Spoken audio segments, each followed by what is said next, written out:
Welcome to the 5th episode of Inside the Box. Today, you have myself, Chris Ferrante, and I am with... Chris Corto, and our friend guy. Vitor. Sorry, Willie. I said hair guy. I'm a hair guy. That's true, yeah. Since I cut my chops, you're the hair guy now. So, and then our buddy Vitor, he cannot be here today, unfortunately, because he's had some tragedy with some of his... well, that's probably not the word I should introduce it with, but Some technical academic difficulties. that have led to academic tragedies, nonetheless. But rough little segue right there. But hey, it's so nice out that it's just it's nice to be on campus and walk around and stuff too. So we're gonna give you a little show, and then might be a little bit shorter than normal. But without further ado, let's address kind of the biggest issue with the Bruins right now: the whole COVID-19 protocol list with the league. As of now, correct me if there's been any updates as of today, but the last two Bruins games have been postponed. The one over the weekend against the Buffalo Sabres and the one that would have been tonight against the New York Islanders. We're still scheduled to be playing the Islanders this coming Thursday.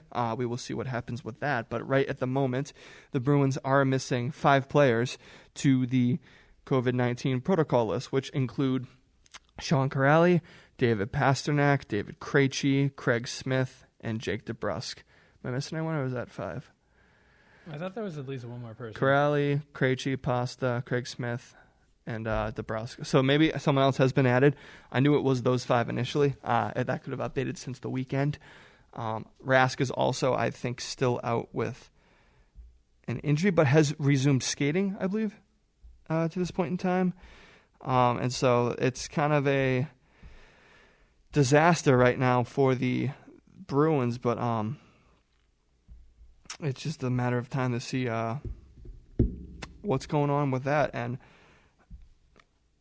I think yesterday they just released some stuff from Don Sweeney about the updates. No, it looks like it is just those players, but they're slated to play. They're slated to resume practice on Wednesday, tomorrow, which would be the 24th of March. What day was the last game that we played? I think Thursday in Buffalo. It was Thursday?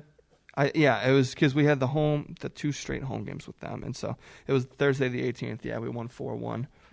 Krejci got a 700th point. Yeah, he got a 700th point. I was going to say, because how long does the league make you wait until you test positive? Is it like a week of going through? Is it 6 days, and then you take a test and see if you're positive or negative or not, I think, is the process? Yeah, I forget all the little details with it in that sense. Because that would make sense if they're practicing Wednesday. Right. But you don't know who's going to be on the practice squad at that point or anything. Yeah, it's like who's going to be playing for the taxi squad at this point. Like, I mean, I know you're not keen on him, but at least for the sake of being scratched, we've had a lot of players like kind of flip-flopping back and forth. We've had Greg McKegg in the past few games, so he'll definitely for sure still be playing. And got a goal against the Sabres. Yes, he did. I could have sworn Frederick had the double tip on that when I watched the slow-mo, but he got credited for it. So, hey, congrats to him with that. And so that's nice that he's got the offensive production. He's trying to earn his minutes. So yeah, and he's been like a journeyman for like a little while. He's kind of hopped around the league, so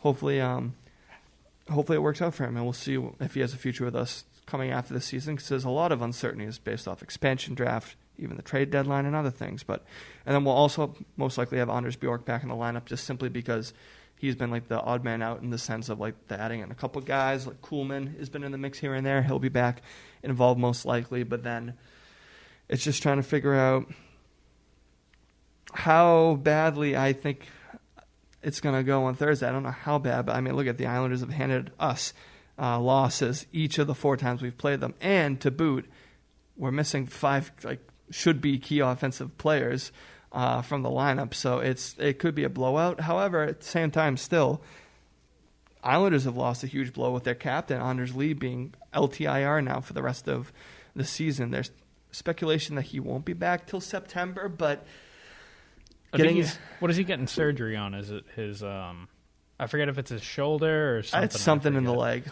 Oh, it's in his leg. It might be the. Well, I've seen MCLA, reports so. that he's whatever he injured, he's getting surgery on, and he won't be ready till next season. Is what I've seen reported. Right, and it's like that could be the case too, but like kind of like some people are saying it could be sooner than that, and that he actually might make playoffs or whatnot. But like, if that's the case, that makes the Islanders really interesting, because it's like the case with Kucherov with Tampa Bay, which is like not illegal to the league, but essentially with all the genius moves they're doing, it kind of should be in a way. And I'm surprised more managers aren't complaining about it.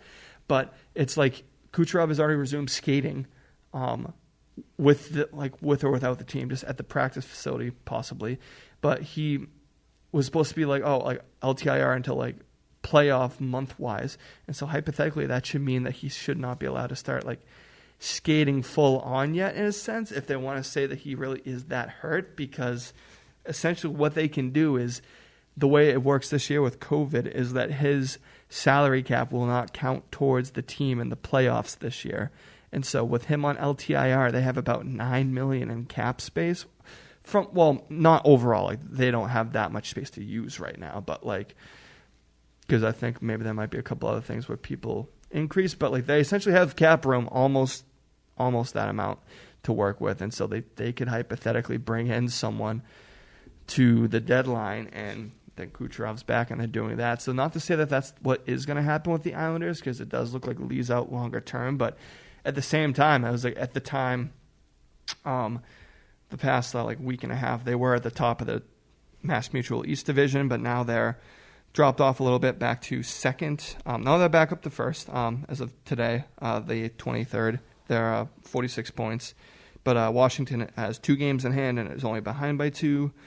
And then Pittsburgh's got 32 games played with 40 points, and Boston has got 4 games in hand on them, but also 4 points behind. So it's interesting in that sense for the Islanders. Like, I don't know if they would decide to bring in a big name, like with Lamoriello at the helm, if I pronounce his name right. I forget. Is it Lamoriello? Yeah, I think I added something there. Lamoriello, yeah, Lamoriello. What did I say? That's what I said. But I try to sound more Italian, hey. But yeah, getting back to like the Bruins though, with how they're going to be dealing with this Islanders team and just the future of the team, like right now with the foreseeable future. Like we play them on Thursday, we play Buffalo again on Saturday of the 27th at 1 p.m. That game will have passed most likely by the time this is uploaded for you all.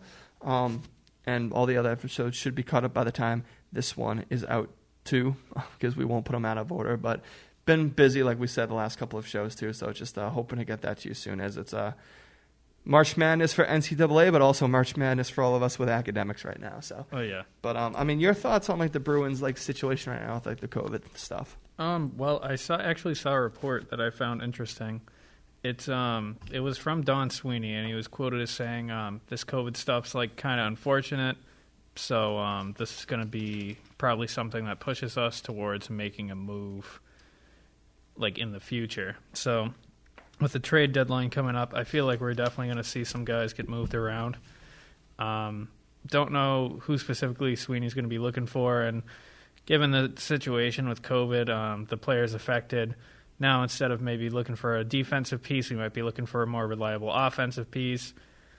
And I don't know. I feel like there's a lot of guys on this team I don't want to see moved. There's a couple that I do want to see, but I don't think would be able to move to get certain players of a certain caliber without moving some higher-level players, which is unfortunate, but it's how the game goes, so we'll see what happens in the future. Right, and we have folks, I think, what was it, the second episode of our podcast where it was just you and I talking about some of the trade stuff, or it was the third one after Vitor left. Yeah. But we can talk more about that today. We will probably focus all of next episode also on trade stuff. So for the viewers right now, you're going to have trade stuff mostly for today's shorter episode as well as for the coming episode and things. But yeah, it was, I think, inevitable for them to kind of make a move. I think it would have been kind of naive and like kind of overconfident with the bunch we have to just not at least try and get a little bit of cushioning, because like, yeah,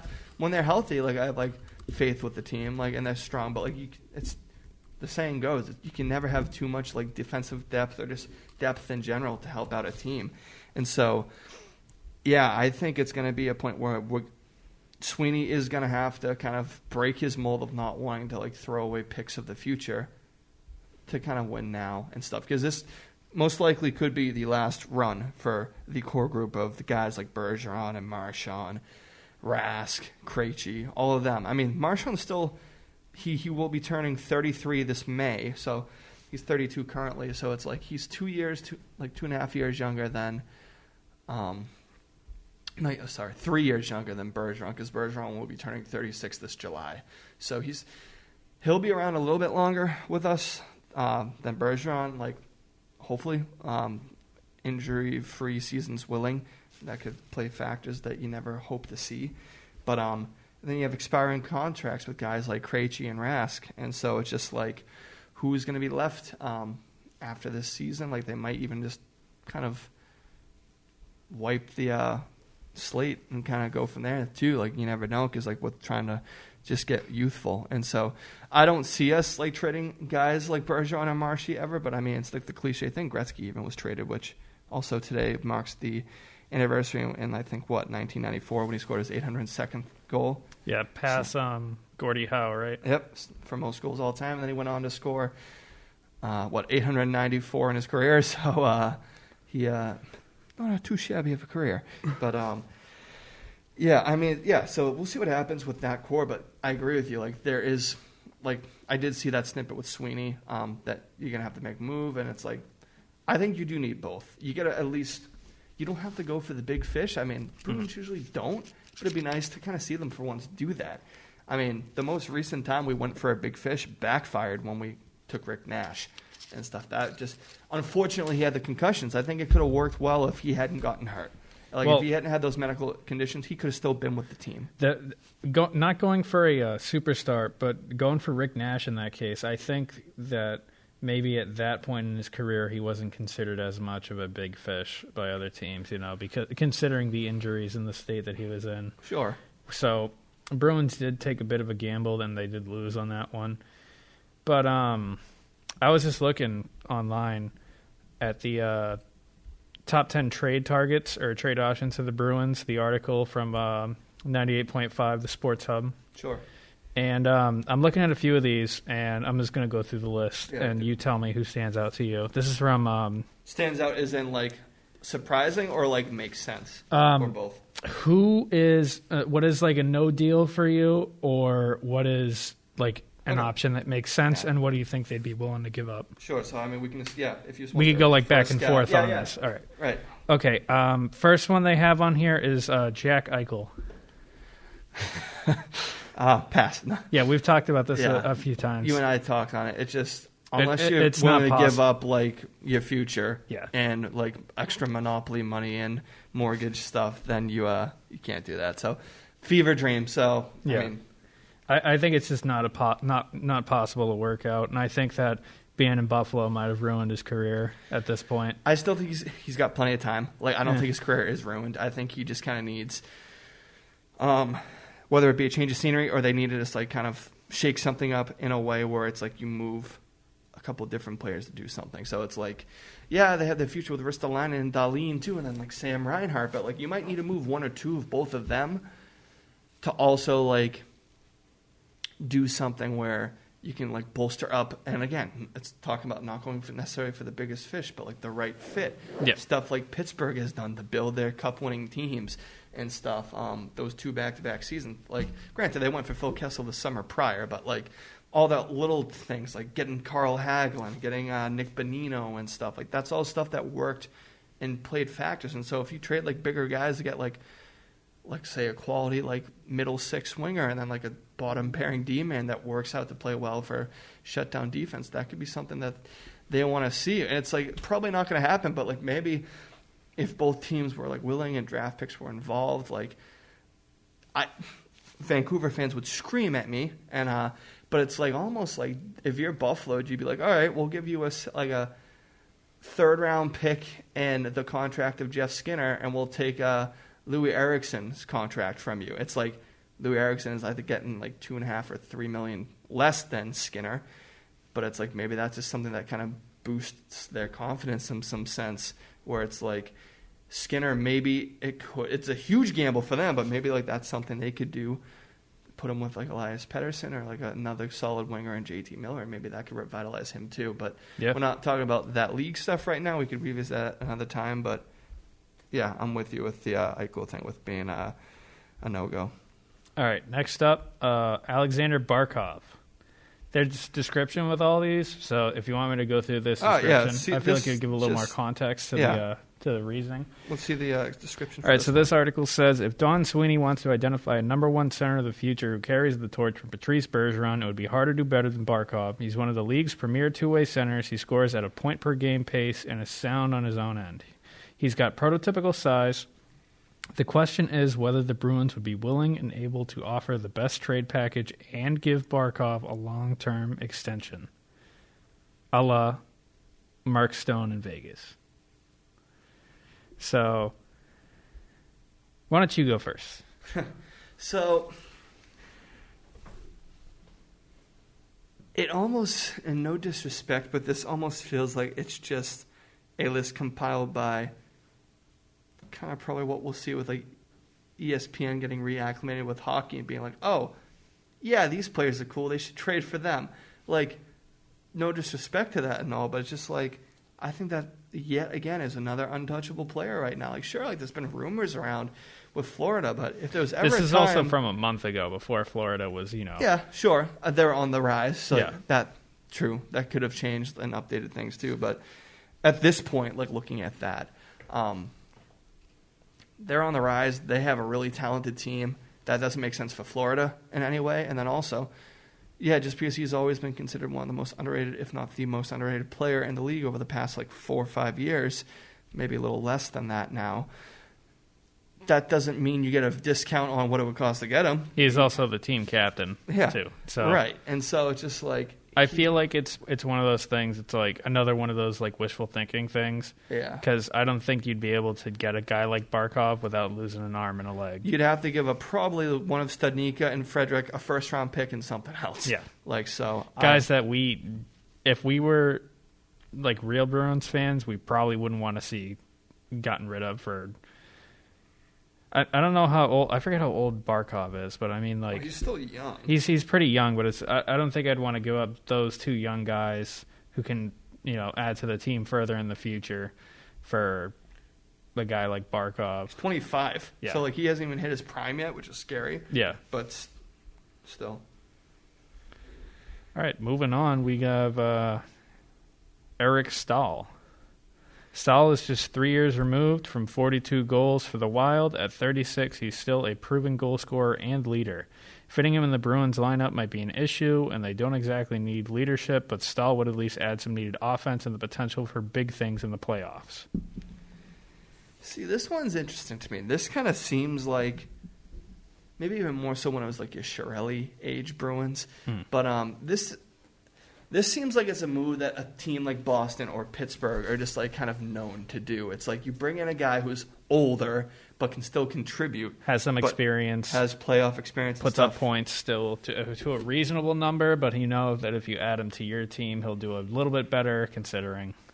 Yeah, it's like the Nash on a bigger like deal scale, but then another player that comes to mind with that was the free agent signing of Brian Gianta, the ex-Canadiens and Sabres captain and stuff. And so, yeah, definitely even with that as well, it's interesting because it's like, where would you place him? It's like, I feel like maybe if they try him with Krejci. I was going to say, probably second or third line is where I'd put him. Yeah, like that's where he would be, but it's just like, do you want to break up kind of that chemistry of the Coyle, Frederick Smith? I say no. He's also a natural center, too. True. And so it's just like, at that point, that gives you just like a multitude of other different options, too, because I almost feel like, should Boston try something where like Pittsburgh used to kind of play with every once in a while, where they sometimes would throw Malkin on the wing of Crosby? Do you do that with a guy like Krejci sometimes? I think they tried that once in like 2014 or 15, and like they had a productive game doing so. And even when Krejci plays with Marshy and Pasta, they have great games together. And so I'm not saying break up the Bergie-Marshy duo, but like at the same time, if you're not seeing numbers, and it's not I think your players on your team know you're not disrespecting them just if one's playing second line, but like at that point, it's like, do you do something like a Bergeron, Jake DeBrusk, and Craig Smith line, and then a Krejci, Marshy Pasta line, followed by a Coyle, whoever else like you want to throw in the mix there, and then have the bottom pair, and so the bottom three. So yeah, I mean Stahl, like it wouldn't hurt to kick the tires on, but like it's not something I would say yes to right away or something, but it's not something I would completely say no to, because he does have playoff experience. He has been a captain before, a leader before. So what about you? I think, I don't know. Like you said, it seems like a very Bruins-ish deal to make, to like move a guy who's like had some success before, maybe isn't doing too hot right now, and maybe he can contribute to the team. But I also, like you said, it's hard to figure out where he's going to go specifically, especially considering, like I said, he's a natural center, and that might maybe mess up the way he plays. So I don't know. I'm not too sure on it. When was he drafted? I remember they talked about it during the game. Oh, it's the famous 2003 draft. He went exactly. second overall behind Marc-Andre Fleury. So he is an older guy, who you're picking up. He's pretty much Bergeron's age when you look at it like that, because it's the same draft. Yeah. So I'm not sure if I'd pull the trigger on it. I'm just it seems like a Bruins centric like type deal. So yeah. All right. Next up, we got. Defenseman and Boston native or Massachusetts native, I think, Keith Yandel. Yep. Yeah. I mean, cap wise, I know this one's a little bit more. You'd have to do a little bit more tinkering with, but I mean, again. Yeah. How much is he making a year? 5 or 6, but like something. But again, he's been in Florida for like. He's been in Florida years. For a few years, and then where was he before? I forget. Well, so he started with Arizona, but then it was the big trade to New York where he was. Had a kind of a big contract, didn't work out, and they sent him to Florida. Or he signed there as free agent. I forget which. I think it was traded. Yeah. Could be wrong. But again, not the same type of player, obviously, as Barkov, but I see this in the same way as with Barkov right now. This was a team that was trying to get rid of and just healthy scratch handle at the beginning of the year, which would have ruined his Iron Man streak, but last minute decided not to, and he's been on a roll like just as a leader and a key like, kind of part of that back end since, like contributing like not every game but like a good amount of games so far, which is great for him. Like I'm happy like whenever like Boston like area like people do well just because it reps us. Yeah. And stuff. Would love to have him on the team. Obviously, that I think would just bring good personality. He just seems like quite a character, you know, like from like the NHL clips where he's been mic'd up or like whenever he's been on like spitting chiclets and stuff too. But yeah, I feel like he'd love to be playing at home. I feel like it'd be like a Coyle situation maybe. Right. And it's just like I think he would, but at the same time it's like the whole Barkov thing where it's like this team's really succeeding right now. Why try and take away any piece key that's pieces. Like contributing? Not just to any it. piece, key pieces. Yeah.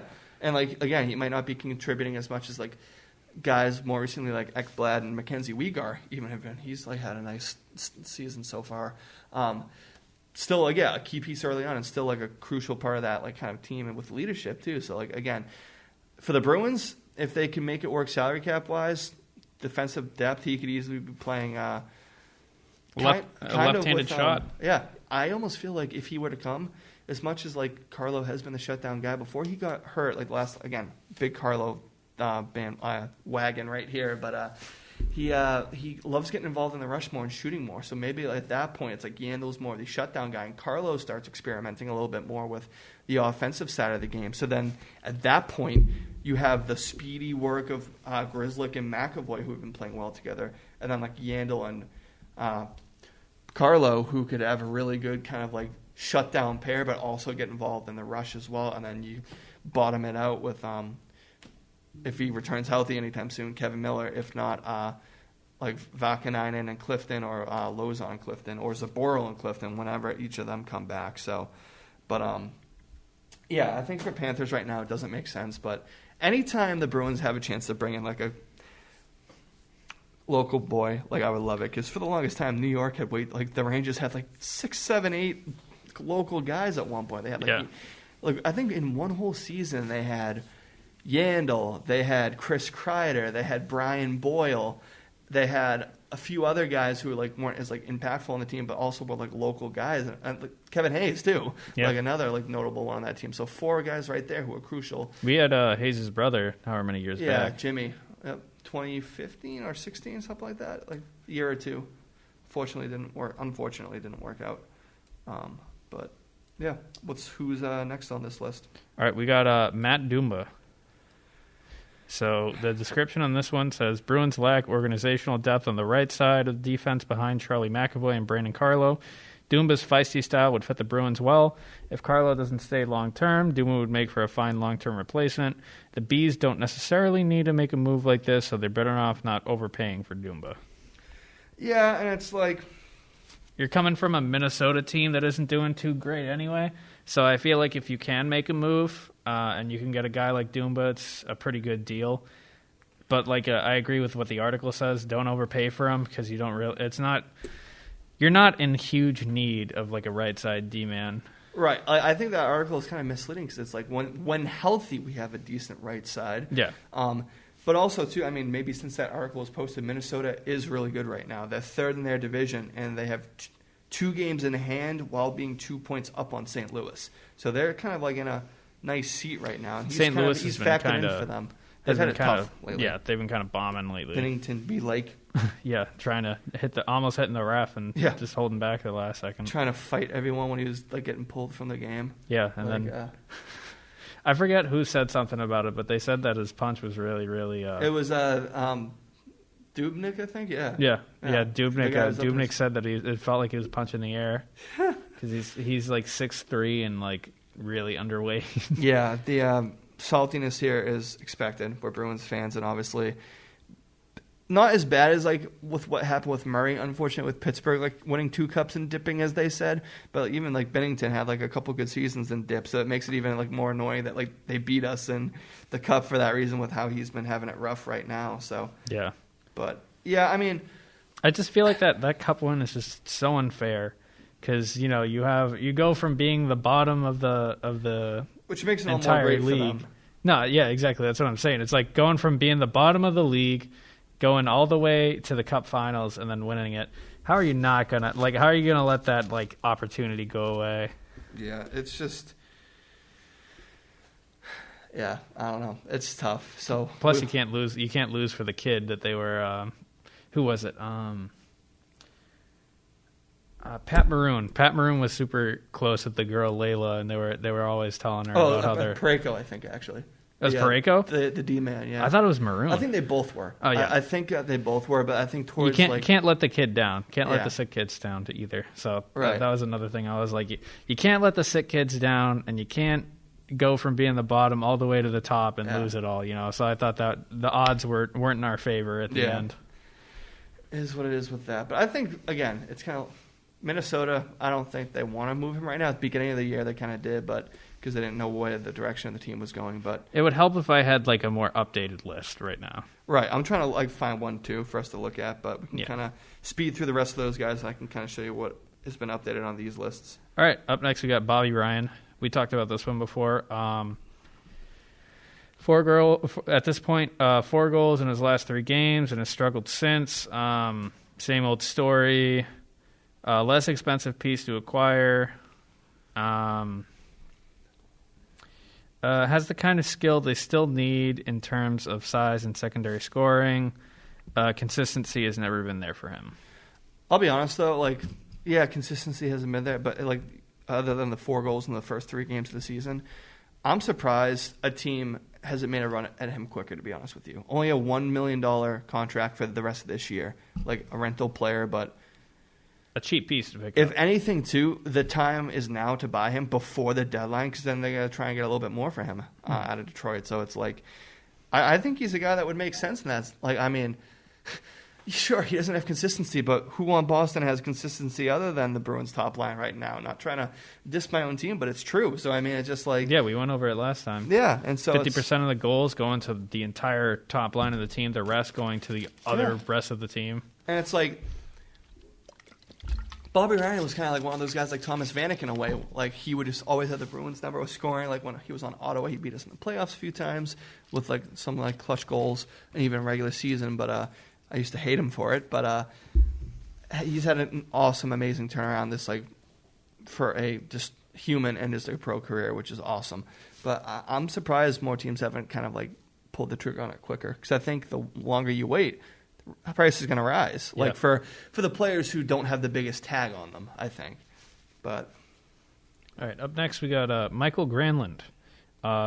Left shot center, proven to be a 50 to 60 point producer. Hasn't produced the same level in Nashville as he did in Minnesota, but is still just 28 years old. yeah, he played really well on Minnesota and stuff. And like you were just saying, Nashville, it's been a little bit more of a struggle for him. And Well, Nashville's been more of a struggle in general for the entire team. Right. But as much as I think he is a good player, versatile in that sense, I would pass just because it's like contract-wise, but also just the Bruins don't need to trade for another guy who can play center. They need to prove in this natural winger, I think. They don't need to trade for another center unless they know for sure they're letting Krejci walk this summer. That's different. Yeah. But I don't think they're trying that either. I think they're welcome to bring him back. And also for that reason, I think they're going to kind of mold Coyle to be the second-line center after he leaves. So it's like you'd be trading maybe for a third-line center at that point for future aspects. But then you have your Studnikas or Fredericks who can play that role easily. And so, well, not easily, but they could fit in if need be. Yeah. But, yeah, for this one, I just don't think it makes sense for our team. Possibly a team, not to get into other teams right now, but depending on how long Malkin's out in Pittsburgh's cap space, I think that could make sense for them. Have a guy who can kind of play down the middle. Pittsburgh usually finds a way to put guys who have had solid, consistent careers within the same point range and help them out when it comes to playoff time. So I think that makes more sense for other teams and not us at the moment.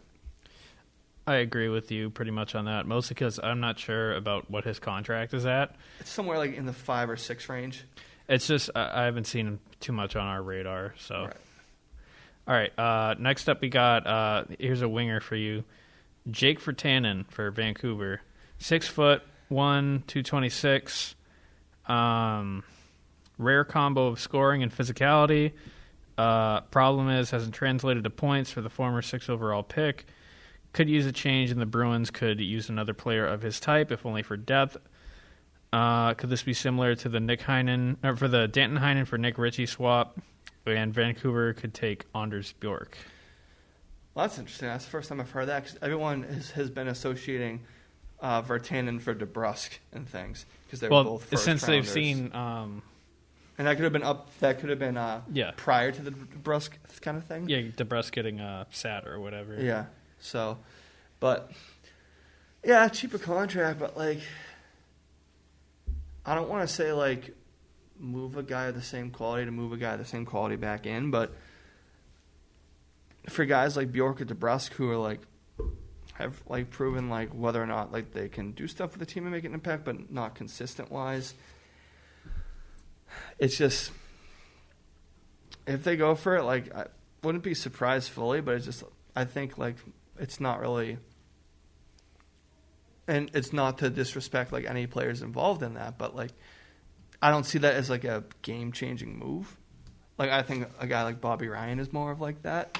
It's because again, he's not consistent, but he's been on clutch teams before. Haven't gone all the way, but he's been on good teams in the past. So yeah. Bobby Ryan went 2nd overall behind Crosby, and so he was also a former first-round pick, just like Virtanen, just like DeBrusque. Well, Bobby Ryan has also had the unfortunate right streak of luck to be on teams like Ottawa, who have plummeted in the past 3 years, Detroit, who has been at the bottom of the lake since, and prior to all that, Anaheim. Yeah. So who had their ups and downs.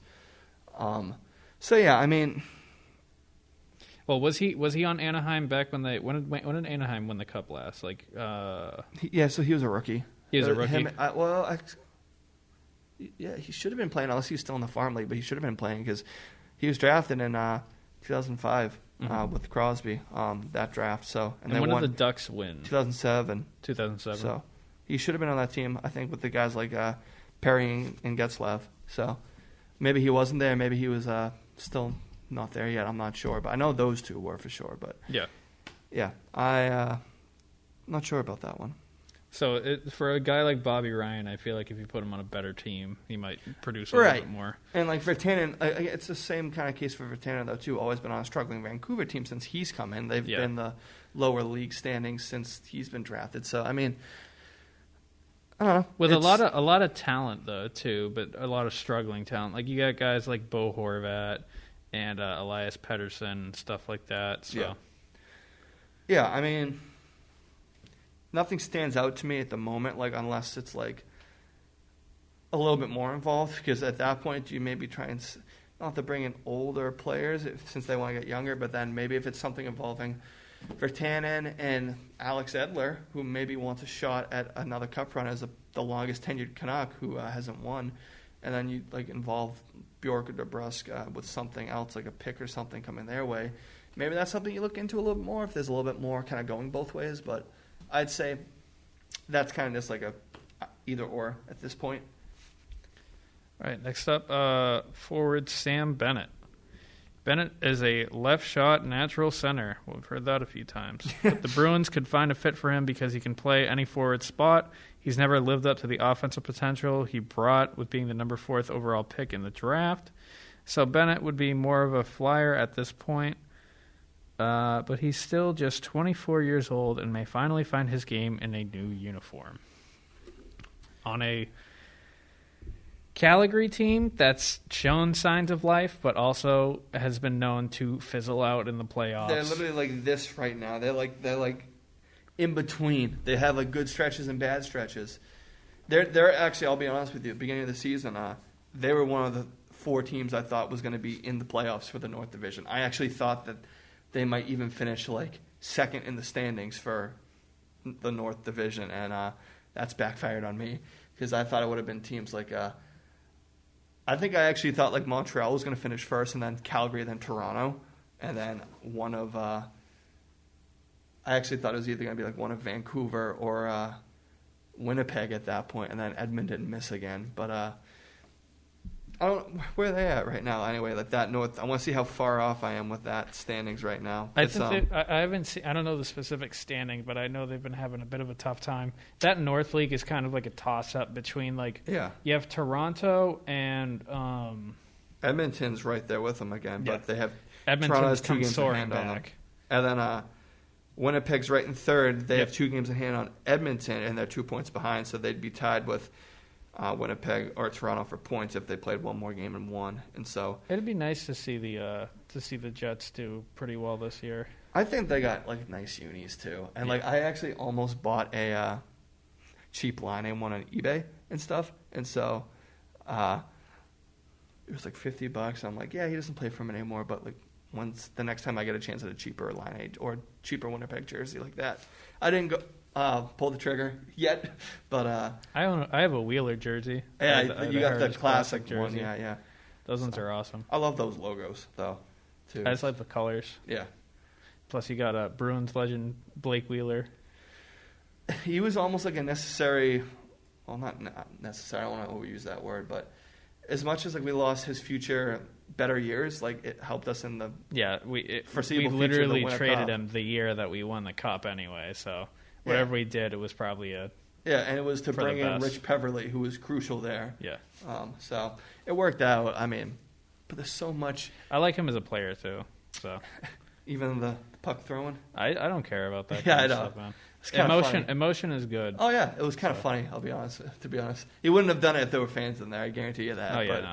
But, we've given up on so much youthful talent. Tyler Seguin, Phil Kessel, Blake Wheeler. Like man, if we still had all 3 of them, well.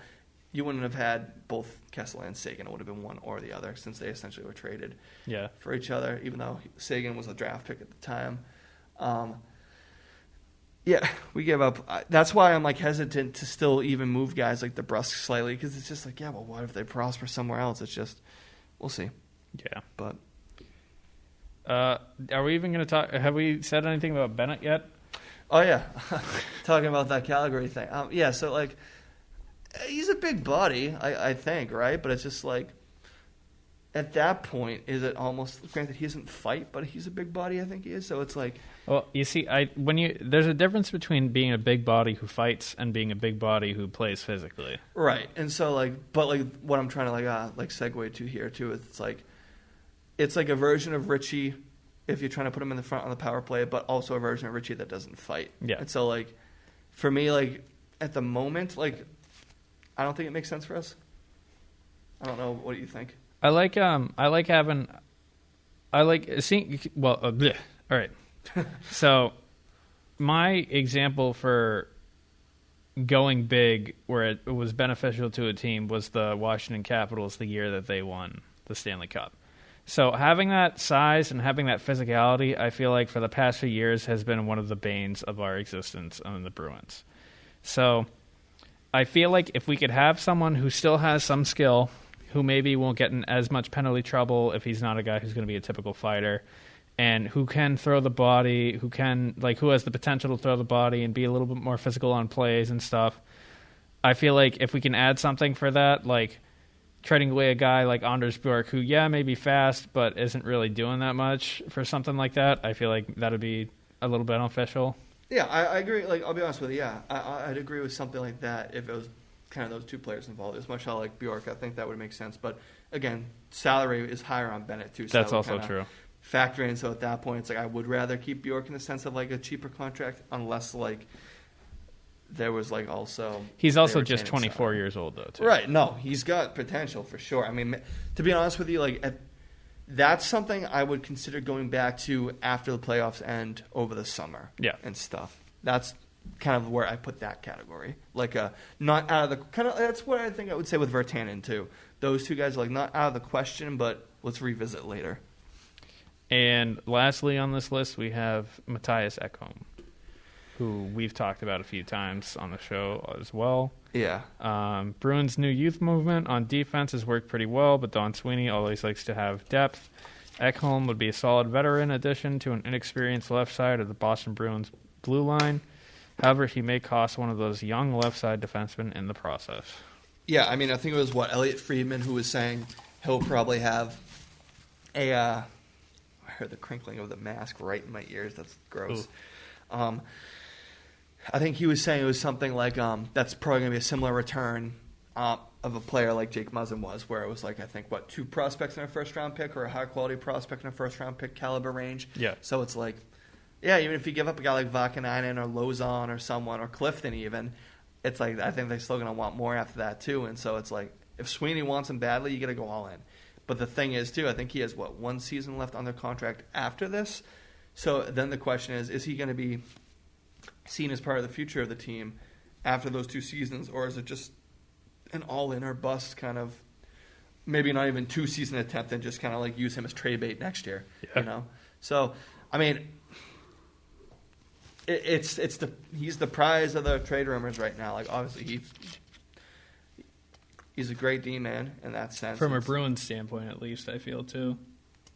Yeah, and so...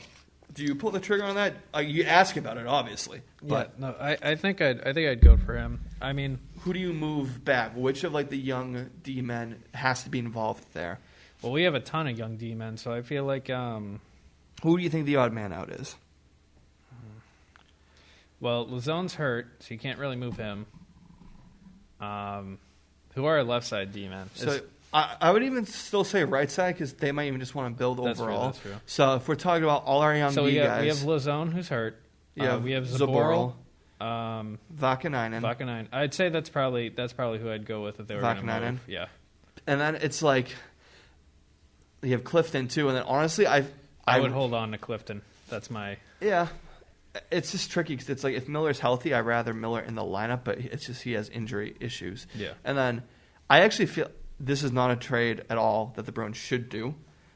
I think Nashville would still ask, and Boston would obviously shut it down.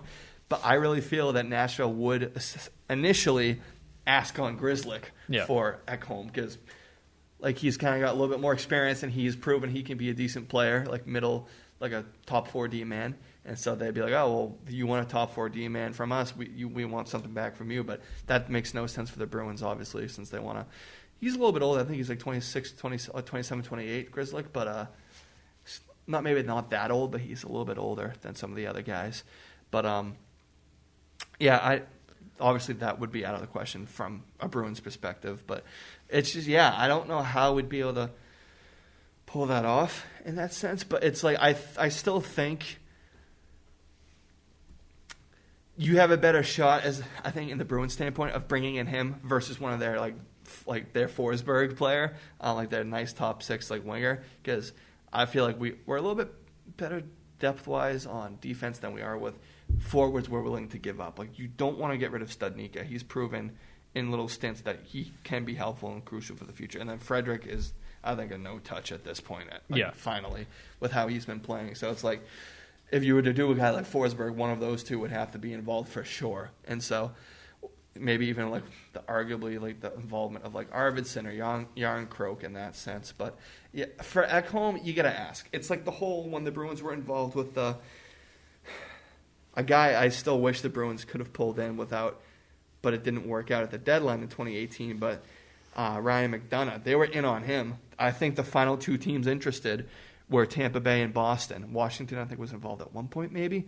But I think it came down to between Boston and Tampa. So it's curious to see who would have gone back the other way, because rumors were either McAvoy or Carlo when they were still very young and like rookies, or a second-year player for Carlo. But it would have been curious to see how that turned out, because like McDonough has finally won a cup. He's a really good stay-at-home, shutdown guy. Can like score good goals every once in a while. And he's just a proven leader too. So I think that would have been like a nice guy to have on that left side. But Tampa obviously won't move him now. But maybe I almost feel maybe that's something the Bruins should look at this summer with him, because like he just got like a long contract from them, I think, a couple of years back. But they're gonna have cap issues soon. So as much as you don't want to trade also future elements to the team that you can't stand because they used to be in your division, if the divisions stay the way they are right now, like for the coming year, and if we find that out prior to the start of next season, maybe the Bruins should even think about, over the summer, asking about McDonough and getting him to kind of solidify the left side a little bit more. So you have guys like Grzelcyk and McAvoy and like McDonough and Carlo or whatnot. And I think that would kind of help out our back end. But that's another discussion for another day with that. So, I mean, yeah, we have talked about Ekholm a decent amount. We probably will talk about him a lot next week. I would say maybe next week, because that will be the last show prior to the trade deadline. Yeah, actually, not to ask online right here, but what is your schedule like on Monday, the 12th of April? Do you have class all day? I'm pretty much busy till 5. That's tough. But I was going to say, because I know Vitor mostly is free. I only have one class on Mondays. Maybe we could even do something like where we do a show on Monday instead of Tuesday, so 12th versus 13th, after 5, if that works for you. And we could kind of just do like a recap of the trade deadline right then and there, too. I'm cool with that. Might happen. We'll keep you updated. I'll probably throw something on the Insta about that if we decide that. But you guys get your content and usually get announced when it comes. So, but a little off topic right there, but what we're saying is we'll be going in a lot more, probably on Ekholm, maybe mock proposals next week. But do you want me to show you the list, the more recent list I briefly saw? I found another one too, but you can just, instead of going through the whole thing. No, it's NBC Sports. Oh, okay. Yeah, so I was just gonna name some of the other players we haven't seen. Yeah, we could go through and just like both these lists, name a couple of guys, and then whoever stands out to you, we can get into, because I know we spent a little bit on the last list I just went to. This one only has 2 players, and one of them we already talked about with Bobby Ryan. So the other guy is a rising player in the trade rumor thing with Ducks forward Ricardo Raquel. Oh, that's on here too. Yep. Yeah, and so his contract is in the fifth year of 6, so he has one more year for the 21-22 season, and he's got a $3.8 million cap hit. I thought that was more, to be honest. I thought he had a higher cap hit than that. I think I'm mixing him up with Silfverberg. That would take a haul too. I think, honestly, other than, is Forsberg even truly officially in the mix of trade rumors, or was he just bounced around? Because if he isn't officially in, like I think a couple sites said, then I think Raquel is probably like the highest winger that's of interest for most teams. Either way, he's number 1 or number 2, I think, for the wingers. And Ekholm's top. Kyle Palmari is also in the mix. Yeah, that's another name the Bruins have always been linked to. Arvidsson. You want to talk about Palmari for a sec? Sure, if you want. You can start if you want. Well, looking at this list here, 31 years old, shooting 7.5%. Well below his normal rate. I mean, the Devils have him as what is it? Alternate captain? I always say assistant captain. Yeah, I always say assistant too, but yeah, alternate captain. I feel like, I don't know. I feel like if you have an older, experienced guy, sometimes it works, sometimes it doesn't. Especially like you're on the doubles team right now that is still like streaky kind of, where you don't know if you're going to be doing better or be doing worse depending on the situation. So I don't know if I'd go in on like a 31-year-old Palmari at this point. Yeah, I mean, just depends on what the value back is. He scored some nice goals against the Bruins, clutch plays. So I mean, yeah. And if we're always linked to him, it seems for like the past 3-4 seasons. What applies to me is what would they want for Palmari? Right, that's the thing too. Yeah, and I feel like they'd be a big asking team. They would, because they're trying to grow their team. They're in like the crossroads right now. Like they could either be going up or down. That's why recently, some people are actually asking, "Oh, should the Bruins go after Subban?" Because I saw that 9 times out of 10, I think everyone has been saying that if Subban's moved, New Jersey is going to like save most likely half the salary cap if they wanted to move him at all, because they'd have to. No one would want to take on that $9 million right now if they're trying to win anyway. But like at say at $4.5 million, is PK worth that? And it's like just to like make Montreal fans cry even more, having him in the black and gold. Does that make sense to maybe have him as like your bottom pairing right shot D-man behind McAvoy, Carlo, and or if Carlo's not back, do you have him as like your top 4 right side?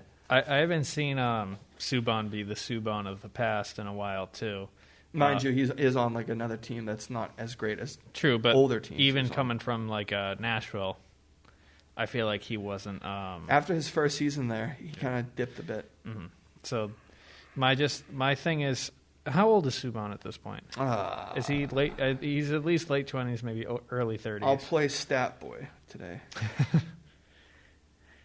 I don't know. She'll give me like his. I just typed in Subban. He's 31. He's 31. He will be turning 32 on May 13th. See, here's the thing. I think he's already that old. Geez. Yeah, he's a great Marchand, or a year younger than Marchand. He's been a great player, and he's been a really good player for a long time. But I just don't see him as much fitting in on the Boston team where we have all this young defensive talent. And I also don't think he'd want to go under Carlo and McAvoy. Yeah. Because I don't know where he is, and I'm assuming he's one of the top line D-men in is he top? New Jersey. He's or at least top 4. 2. He may even be top 4, actually. Well, I was saying top 2 lines. Yeah. Top 4 D-men, for sure. Because, I don't know, it's like you have... Because they have Vatanen, too, and I forget if he sometimes plays over Subban or not. Yeah. But I'm not as familiar with their team on the back end. But getting back to the Palmari thing, because that's what we started with right there. Yeah, it depends on what they're asking for, honestly, because he can be proven to shoot and stuff, so that'd be nice for Krejci. But at that point, it's like, well, if it's just picks involved, which probably not, but if it is, like, who's the one sitting out or who's playing what side? Because Richie has played off wing a couple times now, and DeBrusk has tried to. And so it's like, who gets, like, bumped down where? Because, like, I really feel like I don't like when they tinker with that third line of the Coyle, Frederick, and Smith. Like, I think it's a nice line. Mm. So, like, when they sometimes move, like, DeBrusk down there or Richie down there and, like, it moves Frederick down to 4th, it's like, I think you got to keep Frederick 3rd, to be honest, with the way he's... And he just scored a goal against Pittsburgh, like, earlier last week. So, he's starting to pick up a little bit of offense. That's his 3rd goal of the season. Game-winning goal, too. Yeah. 2-1 win, so... Or 3-1, maybe with empty netter, I forget already. But, yeah, Palmari, like... Yeah, I don't know. It's tricky. That's a guy I ask about, but, like... I put that in, like, the caliber of, like, say...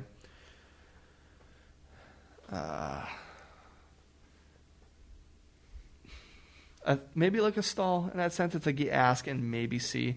But I mean, Stahl I think would be a little cheaper at that point. But it depends on if you think a right shot or a left shot's what you'd rather have. Because you still have Kasha. Again, I almost feel like he's the one you're gonna move out. Like, well, he's hurt. How are you gonna be able to move him though while he's hurt like this? An incentive of an extra pick, honestly. That's true. That's really, especially for a team that's not making playoffs, they're not really going to care. I don't think if someone's hurt, because it's like they're just selling house and they know that they're going to get someone back. So, like, honestly, maybe that's someone that if you want to go big with, like, a Forsberg player, it's like you involve, like, DeBrusk, Kasha, a first for, like, Forsberg and, like, maybe, like, a prospect or, like, Forsberg and a pick or something. top of my head that could be. Because with Nashville too, I feel like Nashville does not have very much leverage in any of these trade talks. They really don't. Because it's like any team that goes looking can be like, hey, you're playing like absolute dog right now. Like you're not looking too hot. Do you really think that adding like one or two players is going to change your situation? Honestly, it looks like you're about to start burning down the farm and looking to rebuild, you know? Yeah, and I think the difference is, like, some other people, I think, around the league were saying it's going to be a quiet trade deadline. I still disagree. I think it's going to be very busy, but I don't think teams are as desperate, if that makes sense. It's like they don't need, like, not every team needs, like, the piece that they all have in a rush to win. Yeah. Like, they're all this, like, ready, like, yeah, we'll make this move. There's we'll also not that huge guy that everyone's looking forward other than, to. like, Eckham for, like, a defensive player. But it's not like before where it's, like, all these teams are, like, in an arms race, and it's, like, they're all trying to, like, get the really good player. Like, I think it's more laid back where they're like, yeah, we'll make this move. We're looking at our team right now. I think we can do this. And if it helps our team, great. But then, so I think that, again, what you talked about Nashville's leverage, I think that brings them down. Because it's like, in the past, sellers have been able to jack up the price in the sense where it's like, oh, everyone's asking, well, if you really want them, we'll take them for this, but a little bit more. Whereas, like, right now, it's like teams would probably be fine without adding pieces. So it's like, we'll give you this, like, we're not going anymore because, like, otherwise, like, your team's, like, still, like, going to have a tough season. So yeah, it's like, if anything, the pressure is more on when Nashville wants to make their moves versus when teams ask, I think, at this point, for all the sellers, that is, including Nashville and others. Other people are actually saying, too, like, Montreal might be in the mix for Eckham. I just, like, looked at something on the way over. Like, others thought he was going to actually start selling the team, trading players, even though they're still in the playoff race. But I don't know. We'll see. And then the Ricardo Raquel, getting back to that one, that's probably going to cost you a good amount, too, since he's still a young, promising player with a cheaper, like, contract. Is that one where you finesse Anaheim and you send Kasha back their way and be like, here you go? Like, hey, thanks for the rental. We'll take this guy now. Yeah, like, honestly. But it's kind of like the whole thing with Rodriguez with Pittsburgh. They traded for him with Sherry from Buffalo. They got him from Buffalo. Then they traded him to get Kapanen. And he went to Toronto, but then Toronto never qualified him, and so he was a free agent, and he signed back with Pittsburgh. Yeah. So, I don't know. We'll see. But for you, like, at the moment, who would you say are the big three, or not the big three, but, like, the three main players the Bruins should be inquiring or kind of focusing on with the coming weeks counting down to the deadline to look mostly into acquiring, if they could only ask about three and go from there? All right, so within the realm of reason, Eckham, definitely look into. You could probably get him at a cheaper price considering that Nashville's not going anywhere. I would look into Bobby Ryan seriously. Pretty cheap contract, right? How much is he playing for? Like, what is it, $1 million for this year? $1 million 1 year? Yeah. I'd say for a player like Bobby Ryan, especially on a team like Detroit, definitely look into something like that. Definitely ask for him. And out of everyone else, two of those three we have the same. So I'm just trying to finalize. I wouldn't go for anyone. I don't think on the Sabres at this point. No Hall, no. I'm trying to stick within the realm of reason right now. Because I think the Sabres are going to be the team, honestly, that would ask more than Nashville right now. Yeah. Just because they're, like, so desperate to improve their team. I guess I'd stick with Raquel then, probably. Yeah. So, I mean, those are my three. Maybe more like wishful thinking wise. Maybe ask about Forsberg, see what they'd want for him, and maybe if we could negotiate a bit of a better deal. Yeah, I don't know. Otherwise, I like the thing that's tough is I like the group we have going right now, and it would probably hurt me to see some of these guys go. So, you know. Yeah. I mean, for me, I think it's a little bit more.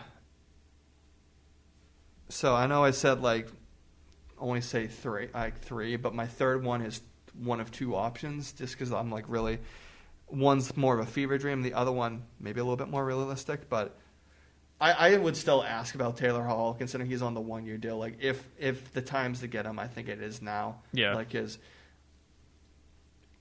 he's either going to, like, go where he wants this free agency and sign more or less if he wants to go to a certain place. But I would be shocked if he doesn't go to, like, a team like Colorado, like, this time around.